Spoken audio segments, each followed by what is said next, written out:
Bonjour, on se retrouve aujourd'hui pour un épisode plus classique dont fait le point. On avait vu précédemment les différences entre les armes utilisant un système de culasse calée et celles qui utilisent une culasse non calée. Pour faire un bref résumé, dans le cadre d'une culasse non calée, seule l'inertie de celle-ci et la force du ressort de rappel l'empêchent de reculer et de s'ouvrir au moment du tir. Et dans le cadre d'une culasse calée, il y a un dispositif qui la bloque en position de tir jusqu'à ce que la pression du système soit retombée à un niveau suffisant pour permettre l'ouverture de la culasse. Certaines armes utilisent des systèmes un peu intermédiaires avec des culasses non calées qui vont quand même retarder l'ouverture. Et c'est le cas du FAMAS qui utilise un mode d'action avec une culasse non calée avec levier amplificateur d'inertie. Regardons le mécanisme du FAMAS plus en détail. En position de tir, la culasse et le porte-culasse sont en avant et une cartouche est dans la chambre. La pression sur la queue détente va relâcher le marteau qui va s'abattre sur le percuteur qui va faire saillie et engendrer le départ du coup de feu. Les gaz et la force de l'étui vont pousser le porte-culasse en arrière. Mais la culasse, elle, reste en place. Elle ne peut pas être libérée tant que le porte-culasse n'a pas suffisamment reculé pour faire pivoter ce levier qui prend appui directement sur une pièce du boîtier de culasse située ici.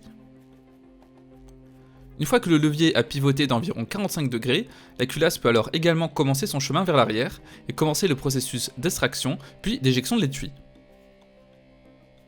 Quand la culasse va de nouveau chambrer une cartouche, le porte-culasse va continuer de légèrement avancer et le levier va pivoter à nouveau pour assurer le retardement de l'ouverture lors du tir. Ce mécanisme a divers avantages.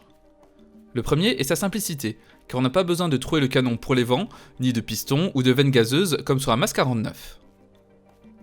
L'absence du système d'empreinte gaz permet également d'avoir un canon flottant, c'est-à-dire qu'aucune pièce vient prendre appui sur le canon, permettant théoriquement d'améliorer la précision de l'arme. L'absence du système de gaz aide également à la balance de l'arme, car la majorité du poids est réparti à l'arrière, ce qui est un avantage dans le cadre d'un bullpup. Ce système de culasse non calée a néanmoins des contreparties négatives. Même si l'ouverture de la culasse est suffisamment retardée pour ne pas avoir une trop grande pression dans le système, la pression des gaz reste plus importante que sur une arme disposant d'un système d'empreinte gaz classique. L'éjection de l'étui est donc assez violente, et c'est la raison pour laquelle la chambre est cannelée, comme sur un G3 par exemple. Ces cannelures vont réduire la friction de l'étui dans la chambre et également participer à la dissipation des gaz. Cette relative haute pression du système entraîne également une forte vélocité de la culasse qui va impacter la cadence de tir. C'est la raison pour laquelle le FAMAS dispose d'une cadence de tir rapide d'environ 1000 coups par minute.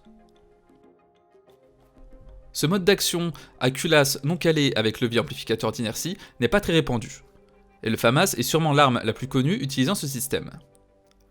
Néanmoins, on peut le retrouver dans quelques pistolets mitrailleurs, fusils d'assaut et mitrailleuses. On abordera prochainement les autres modes d'action, comme le retardement à galet, dans des prochaines vidéos. D'ici là, abonnez-vous à la chaîne si ce n'est pas déjà fait, et je remercie toujours les tipeurs qui me permettent de continuer. A bientôt!